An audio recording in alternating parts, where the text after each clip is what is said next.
Getting beat up by 9 guys at Syracuse, to me, there's not a whole lot of shame. Welcome to the Heel to the Face podcast. And this right here, with your hosts, Jared Wicks, Brandon Icebreaker Clements, and Paul Boy Green Esden. it doesn't matter what your name is. And that's the bottom line. Cause Stone Cold said so. Best there is, the best there was, or the best there ever will be. Brett screwed Brett. Because it's what's best for business. To be the man, you gotta beat the man. The champ is here. Oh yeah. New Day Rock. And if you're not down with that, we got 2 for ya. Tweet us using the handle @HeelToTheFace. Woo! Let's get ready to suck it. The bell is rung, so let's step in the ring with your hosts, Paul, Brandon, and Jared. I might as well tag me up with my buddy from Syracuse. Just a few days away from the Royal Rumble, the Heel to the Face podcast is on the air, coming to you from Syracuse, New York, as we are joined this week, as always, with our co-host, Brandon the Icebreaker Clements. You can find him on Twitter @Icebreaker21. Myself, Jared, just Jared Wicks. You find me on Twitter @Jared Wicks. And most importantly, follow the program on Twitter @Heel to the Face. That's where you'll get all the information you need, from our YouTube uploads to our Twitter questions of the week. Everything you want to know about this podcast, find @Heel to the Face on Twitter. And when you start a professional wrestling radio show or a professional wrestling show, period, these are the kinds of weeks that you salivatate about. So much to talk about in so little time. So let's get to it. Ladies and gentlemen, this is the main event of the evening. With a 20-minute time limit. So without further ado, Vince McMahon today. We're going to get to this in just a few minutes, but how can you not start the show off with this? This is the XFL.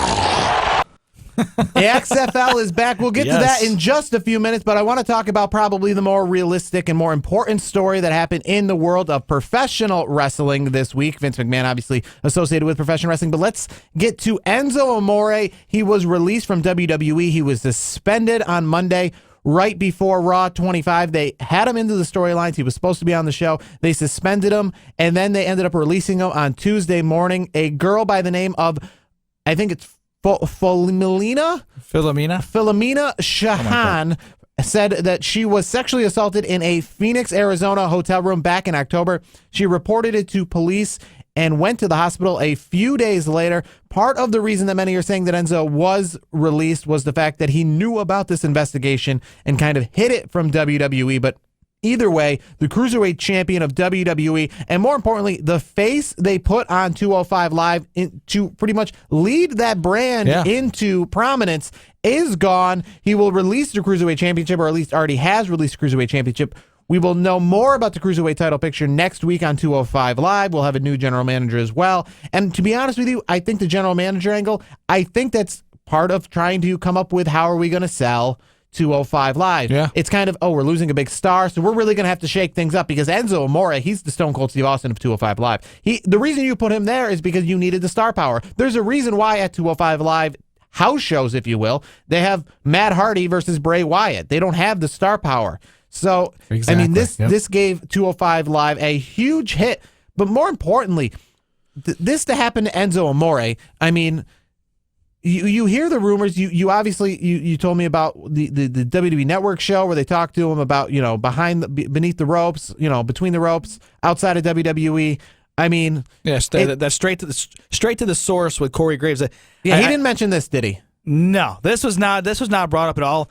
I mean, we've heard the stories about him getting kicked off the bus by Roman Reigns and whatnot. So I'm not saying that this means he's guilty of sexual assault. He's come out on Twitter recently and has said that he is vehemently not guilty. I would not expect any other comments at this point. It's illegal. It's of illegal all the characters, when you heard this was with Enzo Amore, and you know everything you know about Enzo Amore, then a part of you was like, it just fits the bill. If you find out that, one of these cocky NFL, does all these touchdown dance celebration football players is, arrested at a nightclub for, bringing in a gun or doing something crazy, you say, that's kind of like his character. He's That's kind of like he's a knucklehead. So this wasn't somebody completely out of the woods. It's not like it was John Cena or something. This was a guy who, when she said, part of what the accuser has said about Enzo Amore is when she was trying to back off and she was trying to say she wanted to get to know him more, he said to her, I have 1 million effing followers on Twitter. And that that's not good. And when I heard that, I said, yeah, he did say that, because that is something he would say. If you don't have to even know him to know, that's something he would say, his attitude. Yeah. I have 1 million followers on. Do you know who I am? You know what I mean? And that's the thing too. I mean, obviously it's all, we don't know. It's all out there. We don't know. It's circumstantial stuff right now. We don't even know. I mean, I don't even want to get into the legal side of it, but it's one of those things where WWE did not want to be associated with any incidents like this. So they have the right to do what they did. So it's one of those things where, I don't know. Let me ask you this. If something comes out later on where everything kind of gets, thrown out, so to speak, say that's the case. Say they work out a deal behind the scenes and she gets paid or whatever, how that works. Do you ever see Enzo Amore back in WWE?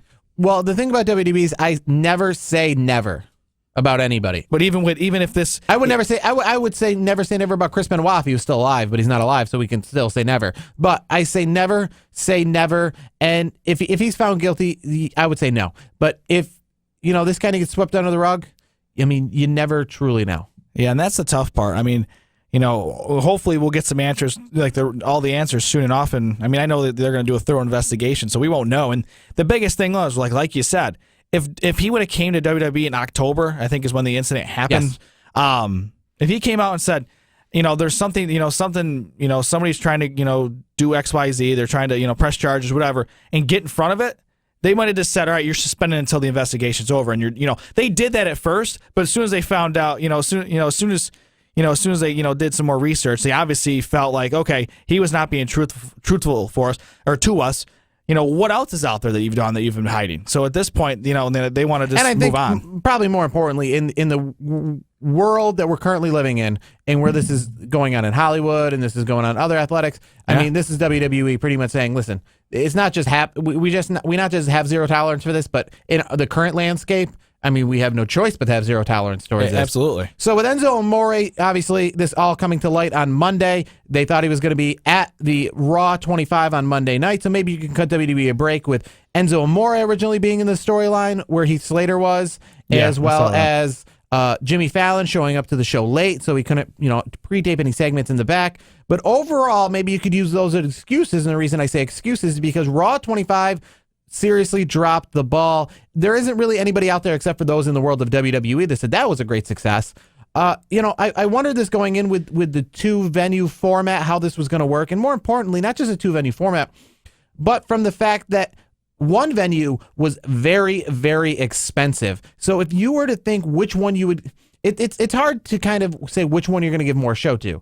Because you have 1,000 people at one, but they paid $1,000 a ticket, and then you have $18,000 at another, but they didn't pay $1,000 a ticket. So which one do you give more programming to? They went they kind of screwed the fans. And the reason I say they screwed the fans is because they did. They knew that the 1,000 people who were going to be at the Raw at the Manhattan Center were the people who would pay $1,000 to just see The Undertaker for 2 seconds. They knew they could get their money. They knew that they had to sell the show better to those who may not have that money, who may have to decide if they're going to come to another WWE show in the future. They knew that Frank the WWE clown and the Brock Lesnar guy are going to come to WrestleMania and sit in front row even after this all happened. They're going to be at the Royal Rumble this weekend. So I feel in a way that they felt they could kind of screw those guys over, because what are you going to do about it? You're not going to come to WrestleMania? Yeah, you're going to be there, and you're going to spend $10,000 for a front row seat when a second row seat is $1,000, but you're going to spend an extra $9,000 because you want to be in row one and you want everyone to see you in row one. So we felt we could take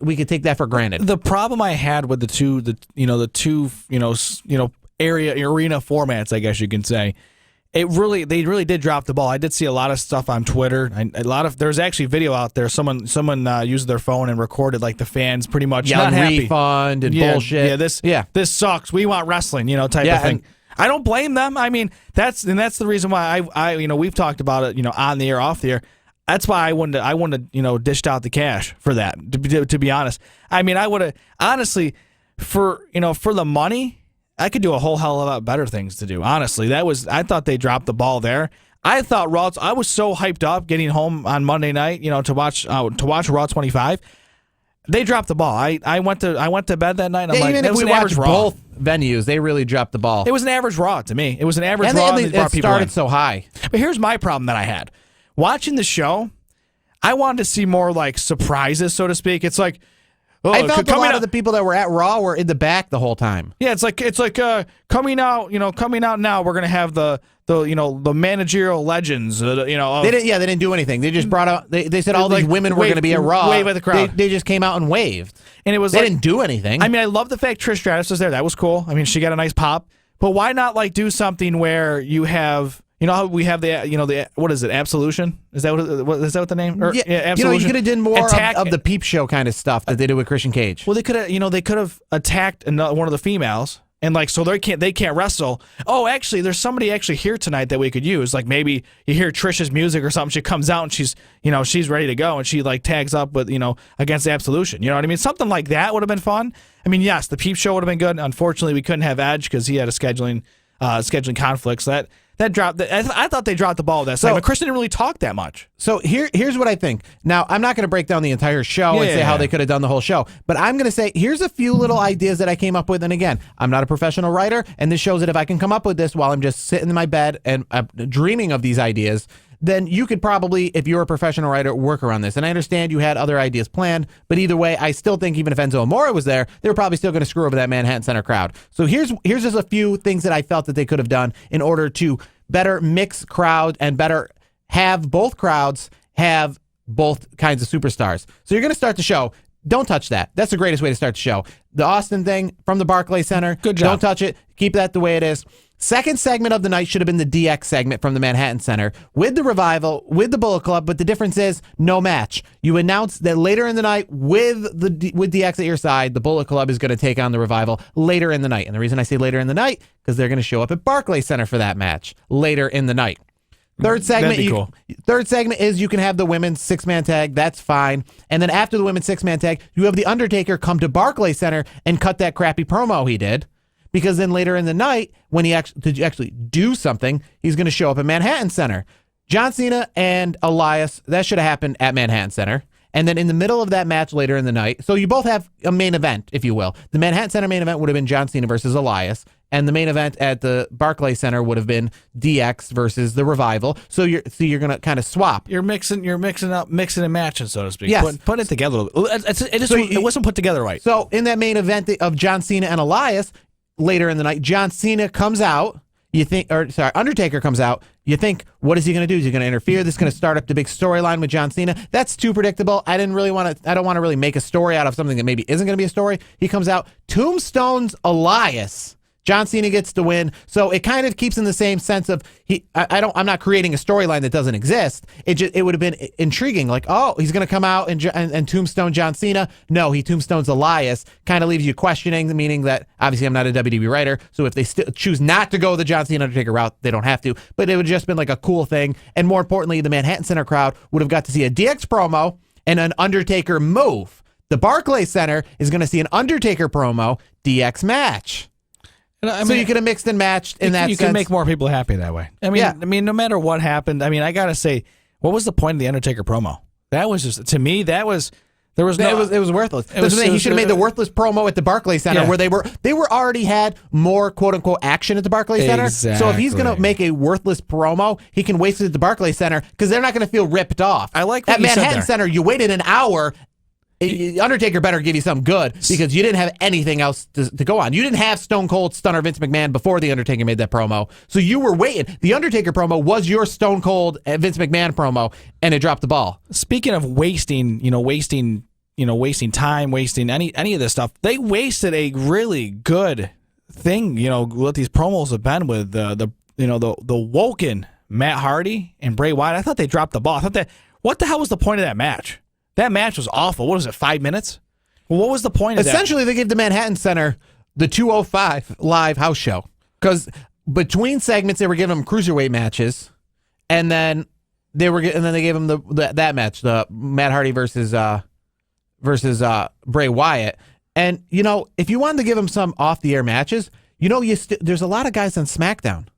Instead of giving them crew, you could have so it could have been kind of like the Remember the Starrcade thing? How it was a event, but it wasn't on TV. Kind of that same thing. Maybe we don't see it at home, but maybe Randy Orton takes on Shinsuke Nakamura in a dark match that we don't get to see on TV. So the crowd at the Manhattan Center gets to see a good match. Or like Rusev Day. Yeah. Rusev Day, like brings, maybe have a tag team match from SmackDown, Rusev Day versus the Usos or something. I get that. I mean, overall, I thought they dropped the ball. I mean, it was not. Yeah, and why were the off-air matches that was to fill time at the Manhattan Center, like the dark matches essentially? Why did they have to be crappy? You could have given them a good dark match. Give them something that they're worth their money. You could have given them Seth Rollins and The Miz or something like that early in the night off TV before then. The Miz was taking on Roman Reigns later on. True. With the fact that there were so many pre-taped segments on Monday Night Raw at the Barclays Center, some of those guys could have shown up live at the Manhattan Center. The fact that Ted DiBiase and the APA that did all that crap from backstage. Well, if you taped all that at 3 p.m. this afternoon, then you easily could be at the Manhattan Center later.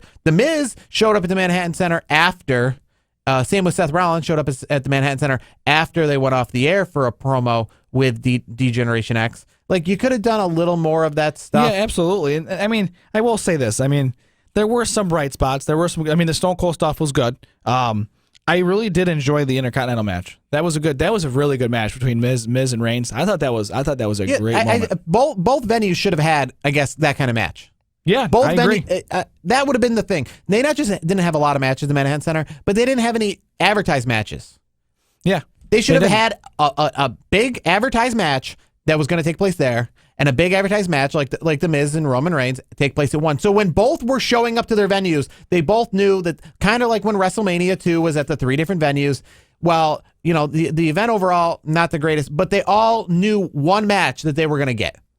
If you were in LA, you were getting Hogan and King Kong Bundy. If you were in Chicago, you were getting that Battle Royal. So that should have been kind of the same thing. I'm not saying, even give Manhattan Center equal amount of time, but they should have had like a built-up match like Roman Reigns versus The Miz, maybe a tag team title match or something like that was advertised to be at their show. Nothing was advertised to be at their show. No, there was. Yeah, I agree. They should have pulled out more all the stops, I guess you could say. There wasn't. To me, it just wasn't done the right way. I mean, I know a lot of folks that tuned into Raw 25 because they wanted to get a little bit of nostalgia. I get it. Like, I know a lot of people, like I was looking on social media, like people that I know that are not like, big fans like we are, like they're like, they tuned in on Monday night. I grew up, they grew up during the same time as, us, and they're like, oh, Stone Cold's going to be there tonight, and DX I heard might be there. Cool, I'm going to check this out. So it's like, this is your chance to, yes, you sprinkle in the throwbacks, but then you show these people that maybe we haven't had for a long time as fans. Maybe we can get them back with some of the new guys and they can say, oh, this guy's kind of cool. Seth Rollins, never heard of this guy. Because a lot of these fans don't know a lot of these new superstars. Maybe that's the time where you're like, okay, you got the nostalgia factor going on, but you slide in. Like they did it okay with the revival stuff, but I felt like they should have done it a little bit better. So it would have been a better thing to maybe draw in fans that we've lost over the years and maybe try to bring them back. So, moving on from Raw 25, SmackDown this week, kind of a throwaway show. I had high hopes for SmackDown in the sense because of the fact that they gave us a U.S. Championship match last week. Thought they were going to do something great this week. It kind of dropped the ball a little bit. So, I was actually more excited to tune into 205 Live to see what was going to happen there. Essentially, I was disappointed by 205 Live as well because Daniel Bryan addressed the crowd in a quick little segment, and then it was like 205 Live as usual. Like, it wasn't like we turn in the show and like a tournament's going to start, and then the whole show is now revolving around the title. Next week, we'll find out who the general manager is. Yeah, and when he quote unquote addressed the title situation, by addressing the title situation, he said next week he addressed it by saying we have no comment at this time. Next week we'll address the situation. So it's like they took a week off. Yeah. Essentially, that's what they really did. I mean, here's the thing: they made an announcement to say they're going to have an announcement. Yeah, that's really what it was. And to me, it was a throwaway. I mean, SmackDown. The one highlight that I thought it was great was Chad Gable versus Jey Uso. I thought that was a good match. Chad Gable, they got a big pop. Yeah, they got a great pop. Plus, from the in-ring perspective, Chad Gable is fantastic. He put on a great show. He's such a technical wrestler. I'm looking forward to seeing him grow as a competitor because he's really talented. I really enjoyed that match. I mean, we saw, Shinsuke Nakamura and Baron Corbin, that was, whatever. It was cool to see Randy Orton there, which I'll get. There's something a little bit later on we'll get to about Randy Orton. I mean, what was the point of the AJ Styles versus Kevin Owens and then AJ Styles versus Sami Zayn? Because it takes up a lot of airtime. That was just a waste. To me, it's a throwaway. Just how things played out. I don't know. I mean, we'll get to it later. I don't think things are going to really shake up where a lot of fans are thinking there's going to be a shake up, at least on some, for the SmackDown Championship. I don't see things happening that way. This is my little preview for later. All right, so we get a few minutes to talk about the XFL here before we run out of some time. Your takeaways from the press conference on Thursday afternoon. Vince McMahon announced that the XFL, almost 20 years later, is coming back. It'll be in 2020, which will be 19 years removed from the first season. It's supposed to be a different league this time around. It's a sharper image, which means that he's hoping it's going to be a sharper league. He's not banking it on the hits. He's not banking on more aggression. He's getting away from some of the campy stuff that he had in 2001. He's banking on it being a shorter game, which is, if you're a wrestling fan, you kind of took some, annoyance with the fact that he said that he wants it to be a 2-hour football game because people's attention spans aren't really that long. And so move Raw back to 2 then. Yeah. You're like, what? You want to move football to 2 hours because you're like, you know what? People want something that's quicker and faster. And you're like, you forget that Raw is 3.5 hours long each week. Exactly. And remember in the XFL press conference, one of the big takeaways was we're going to listen to the fans. Okay, how about you start listening to the WWE fans while you're at it? We don't want you're going to listen to the XFL fans who never said they don't want a football game to be 3 hours. You're going to be like, we already know you don't want a football game 3 hours. We're going to help you out. But us who are very vocal about not having Raw be 3 hours, you're like, yeah, well, tough luck. In theory, I like his thought process. What are they going to do? Maybe they'll do like a college basketball format where it's 2 20-minute halves and do something like that. Maybe that's how you cut it down to 2 hours. I think probably like the quickest way is just shorter halves and no halftime, or maybe a halftime in the sense of like a commercial break. Maybe like a 10-minute intermission. Yeah, so to not speak. not a quarter, like a halftime in the sense of like a little break, but not in the length of a halftime. More like 2 quarters, like the break between quarters, essentially. What I noticed from that little presser that he had there, he said he's not going to have WWE involved at all. Which I was, he's not going to have WWE involved at all. I found out about this press conference on the WWE Twitter account. If you go to WWE.com right now, they announced that the XFL will be coming in 2020, as well as the fact that the entire press conference was streamed on the WWE Twitter account and their Facebook as well. So no involvement from World Wrestling Entertainment. They won't be doing that before, other than the fact that every professional wrestling organization, including the WWE, promoted this press conference and aired this press conference. Well, I think the reason why they did it is because the WWE has they're the biggest. They got a built-in following. Their following's great.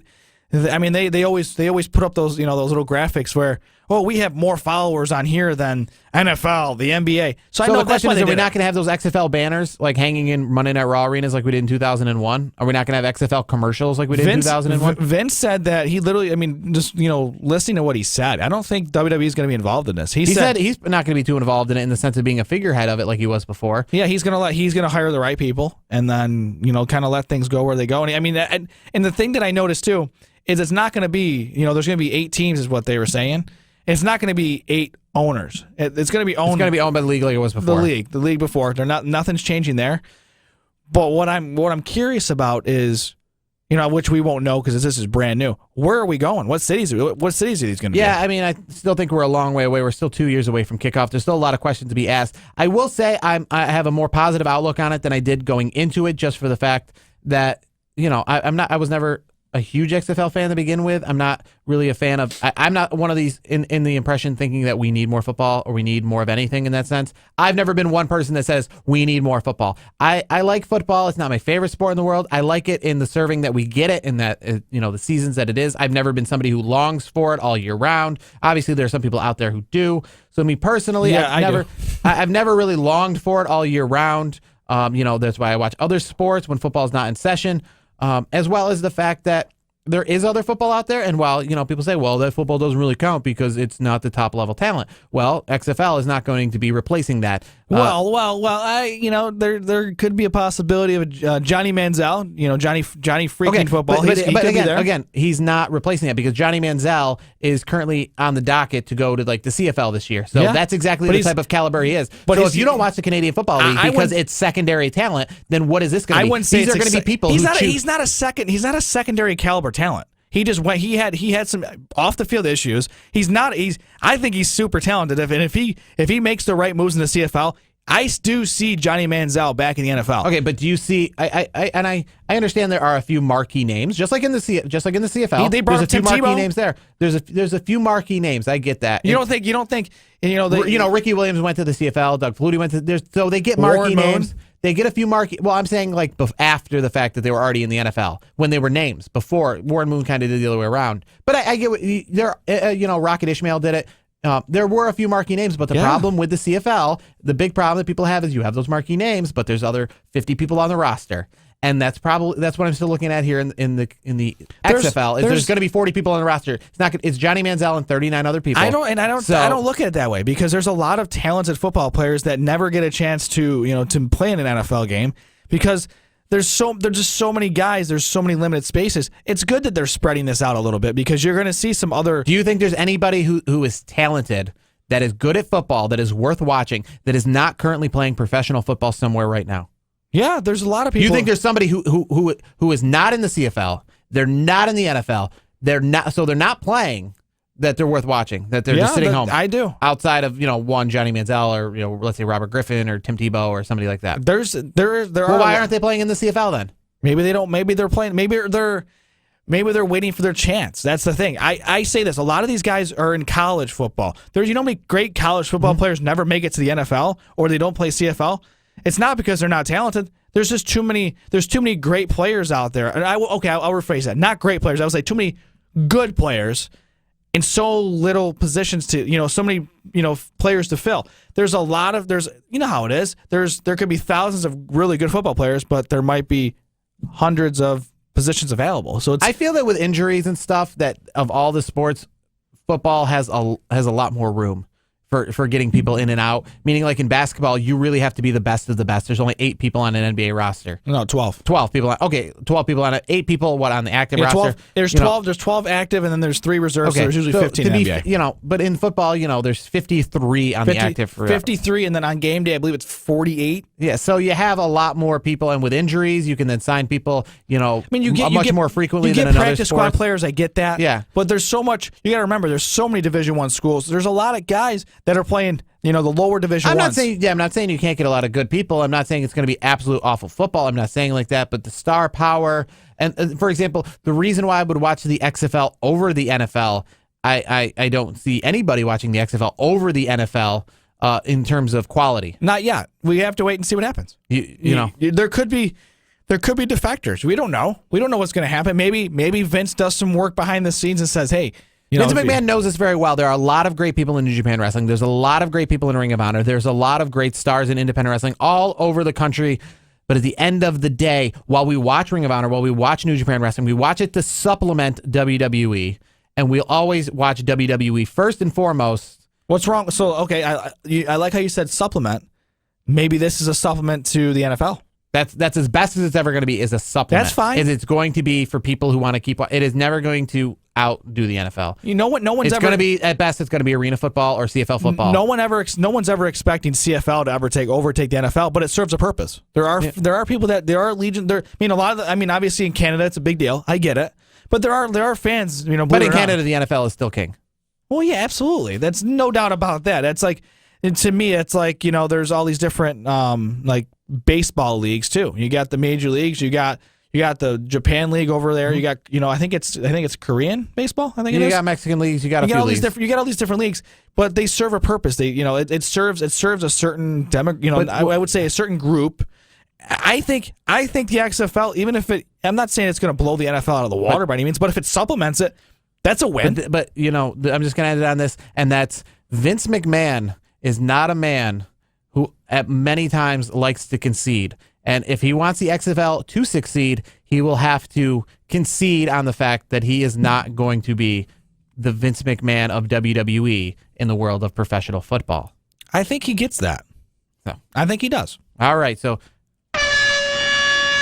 that's going to end it for the first segment. When we return, it's time for social media. We got our Twitter question of the week, as well as our tweets of the week, as we are leading up to the Royal Rumble this Sunday, as you are listening and watching the Heels of the Face podcast on Sports War Radio, Rat Pack Radio, iTunes, and on YouTube.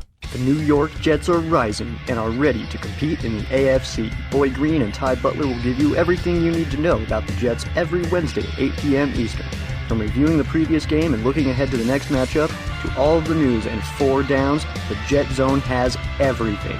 Follow @BoyGreen25 and @TyDButler on Twitter.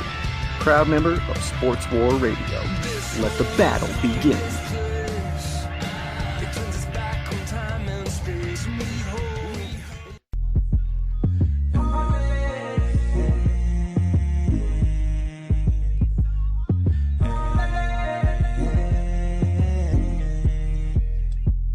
This program is simulcast on WRPR Rat Pack Radio. Go to ratpacksports.com for more information.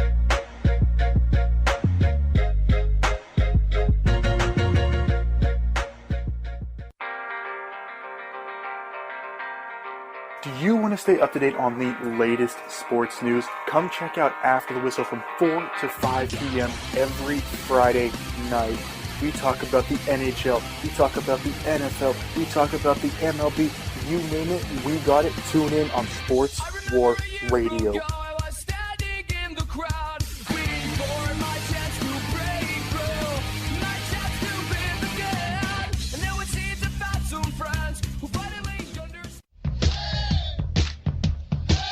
Now is the time to get your voice heard. Sports War Radio is now accepting applications for driven and knowledgeable sports fans who want to start their very own podcast about their favorite team.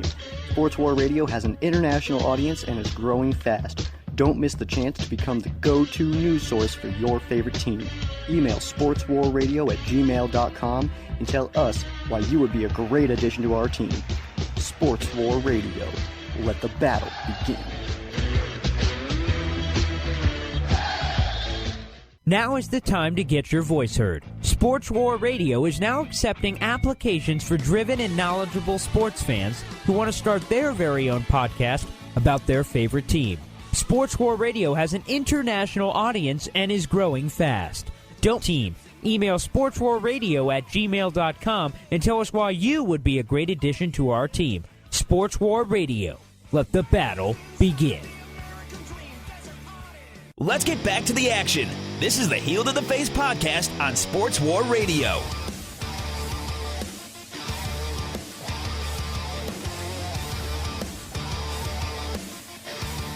Back here on the Heel to the Face podcast. It is time for our social media segments of the week. We start with our tweet of the week. So our tweet of the week this week got quite a mixed review, but the question is, it seems that this week they are going to announce, of all things, with the XFL, with Raw 25, with the Royal Rumble. It was, by many in the wrestling world, a strong rumor that this will be the week that they announce where WrestleMania 35, WrestleMania next year will be. And with Raw 25 in New York City and with Royal Rumble in Philadelphia, it seems like the strong candidates were MetLife Stadium and Lincoln Financial Field in Philadelphia. It could even be Citizen Bank Field in Philadelphia. Last check, the 3 finalists were Lincoln Financial Field, MetLife Stadium, and Ford Field. So the question that we brought to the table this week, that is, when they announce, and if they announce, where WrestleMania 35 is going to be, where would you like it to be next year? And 42% of our poll is leading with MetLife Stadium outside of New York City. 32% said Lincoln Financial Field. 6% said Ford Field in Detroit, where it hasn't been since 23. And 20% said other. We'll start with you, Brandon. Where do you sit? I'm in that 6%, man. I'm going Ford Field. There's so many different things you can do there. You can make a week out of it. You can have NXT on the record. You just said that there is so much to do in the sense of you're putting Detroit, Michigan, a city that went bankrupt, yes, over New York City and Philadelphia. It's been done recently. Honestly, we're getting Royal Rumble in Philly. I don't need to see it. I don't need to see WrestleMania in Philly next year. It'll probably happen because it'll go that direction. That's probably what WWE is going to do because, why would they make the announcement at the Royal Rumble in Philly if they're not going to do it in Philly? I get it. Yeah, I mean, this question kind of came up earlier when it was still possible they could have made the announcement on Raw 25 that it was going to be in New York City. Here's the thing though. Based on a venue standpoint, there's a lot of venues in Detroit where you can have Raw, you can have SmackDown, you can have NXT, and obviously you'll have the big show. They have those in Philadelphia. Yeah, in fact, they have them in the same parking lot. It's been, 10 years? 11 years? When's the last time though WrestleMania was in Philly and Lincoln Financial Field? Here's the thing. We're having the Royal Rumble there. Well, yeah, but the Royal Rumble was in Orlando 2 years ago, and then it was in Orlando for WrestleMania the year after. I don't want to see that's a Philly. year and a half difference. I'm in the category of Philly or other. Now, the reason I say Philly is because MetLife Stadium, you want to talk about recent. MetLife Stadium is off the board for me because that's the most recent. You have 4 categories, and one of them is the most recent, so I throw that one off the table.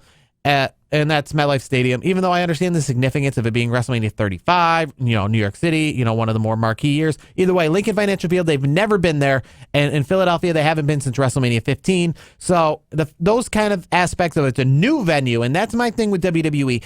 Unlike the NFL, they have so many opportunities to be in so many different venues. We learned this week on Raw. They were in an arena, and then they were in an arena that fit 1,000 people later in the day. They have so many different opportunities to be in so many different kinds of places. The NFL, the next year's Super Bowl is going to be in the home of an NFL team. You have 30 essential choices. The WWE has thousands of choices. The Super Bowl can't be in Japan. WrestleMania can be in Japan. It won't be, but it could be. There's so many different venues. There's so many good ideas. They could put WrestleMania in London for all we know. And they could put it in a baseball stadium. They could put it in a soccer stadium. They could put it in a cricket arena. They can do all these things that they can't do in other sports. You can't put the World Series in Ford Field. You can't put the World Series, in MetLife Stadium.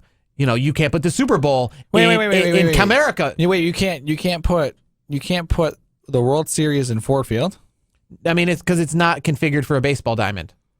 I wonder if the kind of configuration, because there's a lot of baseball fields. I mean, there are some in the world of Oakland and stuff like that have, but Ford Field and most of these modern NFL stadiums don't have the configuration. Because I know, I know a lot of teams. Like I know in Oakland, the Raiders and Oakland back in Miami. Yes, but most of these stadiums nowadays that aren't built for a baseball team are not configured for a baseball team, meaning the stands don't push in. The reason why the stands in Minnesota, where they're having the Super Bowl next week, don't push in. The reason, unless you want a 100. The reason why I choose Detroit though is there's a lot of different places you can have a show. The old Joe Louis Arena is still available, correct? Yeah, but I think they wouldn't hold it there. They would definitely have most of the stuff at Little Caesars. I was gonna say. I mean, they could. I think that's pretty close to the wrecking ball. I mean, if it is closer, I don't know. I'm not. I don't follow the. You can definitely use the Palace at Auburn Hills now that the Pistons have moved downtown, and that place is completely empty, and it's a pretty new venue, and I don't think that's seen the wrecking ball yet. No, I was gonna say if you could do that. I mean, you have Raw at Little Caesars, and then you have SmackDown on one of the others, and then obviously you have Ford Field. If I know WWE, they're gonna have Raw, SmackDown, NXT, the Hall of Fame, all from one venue. They're not going to do the multiple venue. I would like it. Back in the day, a couple years ago, Dallas, they did NXT from a smaller arena. They did the Hall of Fame from the bigger arena. They did Raw from that same arena. So they kind of mixed it up a little bit. I get it. But nowadays, they're literally going to do two things. They're going to have the stadium for one, the other three. For example, the Royal Rumble next year, it is going to be in Phoenix, Arizona. It was announced it's going to be at Chase Field. Speaking of the fact that they can go all over the place, they're going to be in Phoenix, Arizona. Where are they going to go? Where they had WrestleMania at the football field? No, they're going to choose up something different and go to the baseball stadium. That'll be cool. The Cardinals can't go to the football stadium and the baseball stadium, but WWE, they can go football, basketball, they can do it all. I know why they're not doing, multiple arenas, stadiums in the same week. It's, their crew works really hard to make these arenas look great, set it up. So and we know how lazy they are nowadays, especially with the pyro and the same set. Oh, did you see the Remember pyro? The fan sign? I did. I love it. I was thinking of you when I saw that. I was like, yep, we were just talking about that. So, Royal Rumble next year, they are going to be at Chase Field. NXT, Raw, and SmackDown are going to be across the street at the Talking Stick Resort Arena, home of the Phoenix Suns in Phoenix. But when you're in Phoenix, they also have another arena that out by where the Arizona Cardinals play. They have Glendale, Arizona has an arena where the Phoenix Coyotes play. They won't be going there. They've already announced that. But yes, WWE can go to multiple places. I think, though, the reason you say that makes me think Philadelphia even more, because you're going to have everything under one roof. Because Wells Fargo Arena, where they're having the Royal Rumble this Sunday, is literally in the same parking lot as where Lincoln Financial Field is. So you're probably going to have the Superstore and you could even, I don't even know if they have where the convention center is. It'll probably still have to be downtown, but you're going to pretty much have everything in one parking lot. And they couldn't similar to when I went to WrestleMania at MetLife Stadium, where they had Raw at the Izod Center, which is in the parking lot of MetLife Stadium. I get it. But here's the thing. Philly's already got the Royal Rumble. Let's move it to the big four pay-per-views. Let's not have it. Oh, Philly's got Rumble this year, and then Philly gets WrestleMania. Let's mix it up. Let's all right. Philly's got one of the big four this year. Let's go give the other cities a chance. WWE's not about that. I know. This is the closest. Putting it at Lincoln Financial Field instead of having it at Wells Fargo Arena next year, or having it in New Orleans again. That's the closest we're going to get to mixing it up. Believe me. If you push your luck, they're going to have it at Levi's Stadium next year because, well, it was only 3 years ago, and let's have it there again. Or they're going to have it in Orlando. That's what you do with WWE. If you push your luck and you have too high of expectations, they let you down. When you're like, let's have it somewhere really different that we haven't had it before, they do the opposite route. They go, whoa, when was the last time we were at Barclays Center? 2 weeks ago? Oh, that's long enough. Let's have it. Too bad we could never have it here in Syracuse. We had the Dome, but that won't ever happen. Yeah, the Dome doesn't hold 70,000 people, no matter how you configure it. And by the way, where they going to have Raw and SmackDown in Syracuse? The War Memorial. They don't have Raw and SmackDown there now, let alone the biggest Raw of the year. And SmackDown, and NXT, and the Hall of Fame. Yeah, I mean, I can see that there's not enough. Did you forget about the airport? The fact that travelers from 100 different countries go to WrestleMania? Yeah, 100 different countries don't fly into Syracuse, New York. Hancock, yeah. Yeah, see, I don't even fly out of Syracuse, New York. So yeah, logistically, I mean, here's the thing: they realistically could do something in the Dome, but based on it would have to be something. If they wanted a large crowd, it would have to be something that's worthy of people traveling from out of the area. Yeah, absolutely. Make it touristy, I guess is the best way to do it. Unfortunately, Syracuse is not any more touristy probably than Fargo, North Dakota. So we move on to our tweets of the week. Brandon, what do you got for your tweet of the week? My tweet of the week is actually. It's actually about Randy Orton. I know I kind of teased it a little bit earlier. Randy Orton's wife came out on Twitter. I'll just kind of read it. I'll read a snippet of it because she kind of went on a rant. She said, "Can someone please explain to me how Randy Orton isn't on Raw 25th anniversary tonight?" I could not agree more. He has been one of the main figures in WWE for the last 15 years plus. Why the hell was he not on there? I couldn't agree more. I know it's his wife and. She's gonna defend obviously him. It's her husband and everything, but he should have been on Raw in some way, shape, or form. Whether it was at in the where the 1,000 seats were and at the little ballroom there, or at the arena itself. He should have been there, and he wanted to be there. So yeah, he was. I think he felt like he was being. I feel like he felt like he was left out because he's going to be a Hall of Famer. There's no doubt about that. Why, when you have a guy who's going to be in the Hall of Fame someday, part of the active roster? That's on the active roster, nonetheless. You have John Cena, who's a part-time guy. You have him make an appearance. But a guy who, he's not a part-timer. Randy Orton's been around as long as John Cena, but he doesn't take time off. He takes, he doesn't take long periods. He'll take a couple weeks off for a vacation, whatever. I get it. I mean, Sheamus does the same thing. But why the hell would you not have Randy Orton on the show? All right, so we move on to my tweet of the week. That was my runner-up for tweet of the week, if you took my tweet of the week. My tweet of the week, so we were talking earlier about 205 Live. We're talking about who is going to be the face of 205 Live, whether it be from the general manager perspective or just the fact that the Cruiserweight champion obviously was Enzo Amore because they felt that he could put butts in the proverbial seats. Well, this past week, a tweet came out, and we'll post it on the YouTube video so you can see the picture. It said, "Hey, WWE, at Triple H, at Stephanie McMahon, at Vince McMahon, I know a guy, and it's Hurricane Helms holding up the two cruiserweight belts that he has, the WCW Cruiserweight Championship and the WWE Cruiserweight Championship that he had at one time." So Hurricane Helms from his verified Twitter account sending a message out to WWE that, hey, if you're in need of some talent, I'm here. The Hurricane can help you. There's a hurricane a-coming. Yes. So Hurricane Helms, my tweet of the week, turning a bad situation into a positive. And when we return, WrestleMania season, it's coming, it's here, it's on the horizon. We give you our rundown of the Royal Rumble this Sunday from Philadelphia, Pennsylvania on the Heel to the Face podcast on Sports War Radio, Rat Pack Radio, iTunes, and on YouTube. The New York Jets are rising and are ready to compete in the AFC. Boy Green and Ty Butler will give you everything you need to know about the Jets every Wednesday at 8 p.m. Eastern. From reviewing the previous game and looking ahead to the next matchup, to all of the news and 4 downs, the Jet Zone has everything. Follow at BoyGreen25 and at Ty D. Butler on Twitter. Proud member of Sports War Radio. Let the battle begin.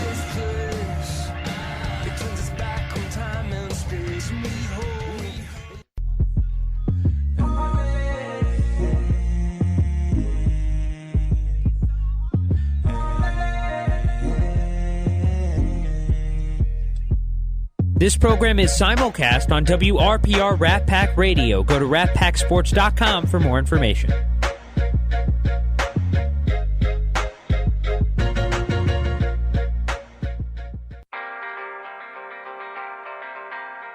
Do you want to stay up to date on the latest sports news? Come check out After the Whistle from 4 to 5 p.m. every Friday night.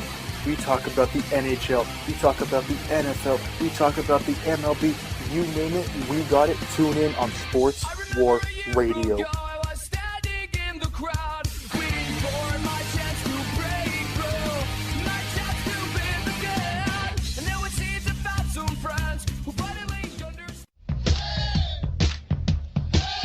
Now is the time to get your voice heard. Sports War Radio is now accepting applications for driven and knowledgeable sports fans who want to start their very own podcast about their favorite team.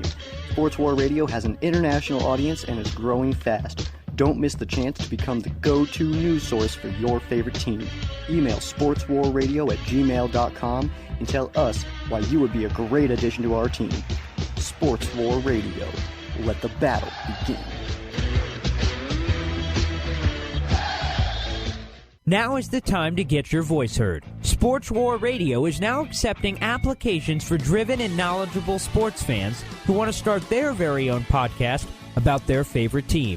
Sports War Radio has an international audience and is growing fast. Don't miss the chance to become the go-to news source for your favorite team. Email sportswarradio@gmail.com and tell us why you would be a great addition to our team. Sports War Radio. Let the battle begin. Let's get back to the action. This is the Heel to the Face podcast on Sports War Radio.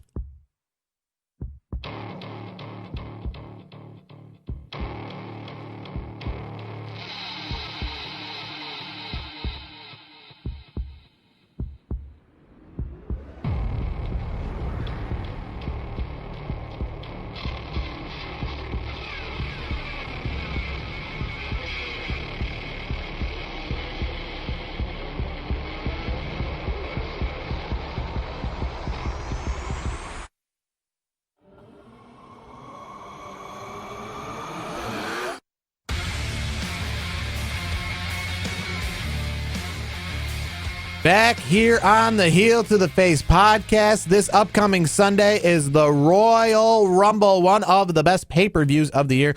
WWE knows it's one of the best pay-per-views of the year. That's why they're moving it to Chase Field next year to make 2 out of 3 years. The Royal Rumble will be in a stadium setting. And this year, though, they're back in the arena with tickets highly priced for a highly anticipated Royal Rumble. So without further ado, let's break down this weekend's Royal Rumble pay-per-view. And it looks like we're not really going to have any, what would you say, any kickoff show matches. We were just talking about this off air. You know, it looks like, you know, the Royal Rumble with Enzo Amore, obviously in the Cruiserweight Championship now not being on the program. The U.S. title match that was originally scheduled for the Royal Rumble has now been moved away as well. So let's get right to it. These are what we believe are going to be on the main card of the show. 2 out of 3 falls. SmackDown Tag Team Champions. The Usos defend against Chad Gable and Shelton Benjamin. What do you think? I got to go with Gable and Benjamin. I think it's their time. I think they're going to win this. Maybe this is maybe they build it up to maybe a potential feud going into WrestleMania. I think they're due. I mean, they get the titles for a split, for a minute or two recently. It's their time. So, Gable and Benjamin, I'm going with you guys. I got to go there. Chad Gable and Shelton Benjamin. I just feel the Usos had the belt for a little bit too long. I guess they need to shake things up. I've never really been a huge fan of the Usos. But they've had a great title run. To be honest with you, tag team wrestling is not really my thing so much. We haven't had a lot of great tag team matches in a while. I feel like the tag team division hasn't been too bad. I wouldn't undersell it. I think it's now been one tag team decent. match that intrigues me: the Raw Tag Team Championship. Seth Rollins and Jason Jordan defend against the Bar. Do we start to see the dissension at the Royal Rumble, or do they defend against the Bar? I think it's going to be a sloppy finish, but I think Rollins and Jordan are going to retain the titles. So you think you see like a heel turn maybe later on? Yeah, I don't see it happening at the Royal Rumble. Yeah, I don't see it yet. So the WWE Championship is going to be on the line. AJ Styles in a triple threat match that is more a handicap match. Kevin Owens and Sami Zayn on the same team. They announced that if they win, they're going to be co-champions.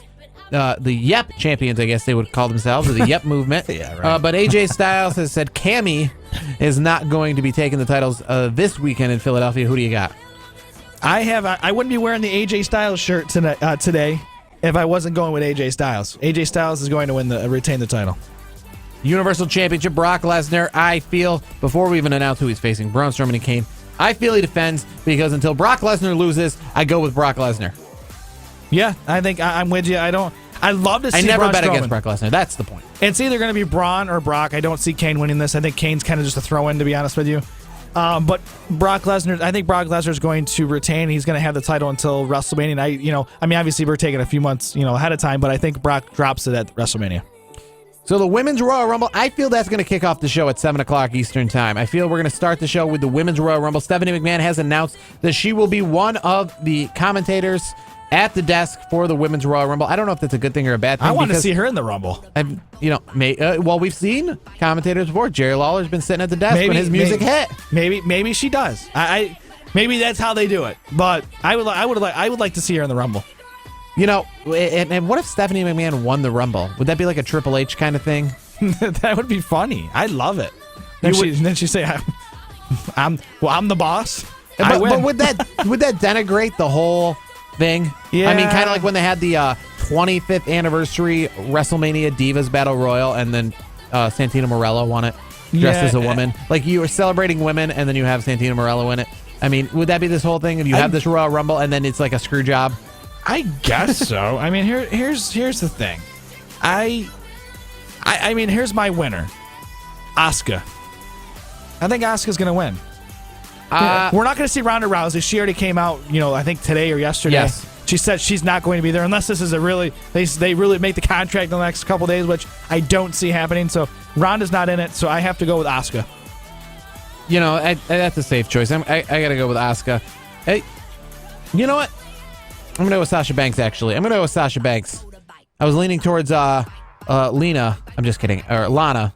But I'm gonna have to go with Sasha Banks. And by going with Sasha Banks, I'm going with Sasha Banks. So now we move on to the Men's Royal Rumble. The one match we wait for all year. I love this. Is my favorite match of the year, favorite show of the year. So this to me, I am excited. I cannot wait. So, who do you got? Ooh, I'm gonna wear my. Let's go with who do you got, and give me a surprise. Okay, so who do I got? I'm gonna go with. I'm gonna wear my Balor Club T-shirt while I'm watching the pay-per-view. So I'm going with Finn Balor. I think he's gonna win the Rumble. Surprise? Surprise. Ooh, that is a good one. I mean, they are in Philadelphia. And we recently had an old ECW guy on the program. I don't think Taz is going to be in the Royal Rumble. Who knows? They might. Hell, I'll say this: it's going to. I can't really pick an. It's going to be someone from ECW. Hopefully, it's not the Dudley Boys and all that. But I can't. If I had to put my finger on it, maybe it'll probably be like Tommy Dreamer, which is not like it doesn't really jump out. It's very open. I don't know. I guess you put me on the spot, Tommy Dreamer. I'm gonna go with first. I'll go with my surprise, Ricochet. You know what? I take that back. Yeah, thank you for bringing that up. Aleister Black. I think he's in the Rumble. I take that back, but I do think ECW does. I do think ECW. Somebody's gonna be. I'll go with another potential surprise. Rey Mysterio. That would imagine the pop for that. My winner, though, and this is kind of and that's the thing. This is the good. There's great about the Royal Rumble, but then there's bad because no matter how many people we have in it, we still have like one or two people who are highly, highly rumored to be the winners. We never really have an open field. It's like the NCAA tournament where two of the teams are undefeated heading in, and you're like, yeah, it's the women's NCAA tournament. Yeah. You're like, there's 64 teams here, but it's going to probably be Connecticut. And if it's not Connecticut, it's going to be that other team. But so there's really two teams here. And the way you said Finn Balor, it made me like Finn Balor, and then there's Shinsuke Nakamura. Is that who you're going with? I'm going with Shinsuke Nakamura. And I feel that a SmackDown guy is going to win it. So I would love if Finn Balor and Shinsuke Nakamura didn't win it because I'm so strong thinking that they're going to win it. I would rather see someone else from the 28 just for the surprise factor. I think Finn's getting the push. I think Shinsuke's getting the push. Guess we'll see what happens. We will see what happens this Sunday at the Royal Rumble pay-per-view, the biggest pay-per-view of the year. We can't wait to talk about it next week on the program. I'm excited for it. Me too. Next week, the Royal Rumble event this Sunday. I'm ready for the Royal Rumble event. Let's do it. More importantly, that's going to do it for this week's edition of the Heel to the Face podcast. For Brandon the Icebreaker Clements, you can find him on Twitter at Icebreaker21. Myself, Jared Wicks. Find me on Twitter at Jared Wicks on Twitter. And most importantly, follow the program at Heel to the Face. This has been the Heel to the Face podcast on Sports War Radio, Rat Pack Radio, iTunes. I just renewed our iHeartRadio subscription, and on YouTube. Till next week, we'll see you then. Enjoy the Royal Rumble.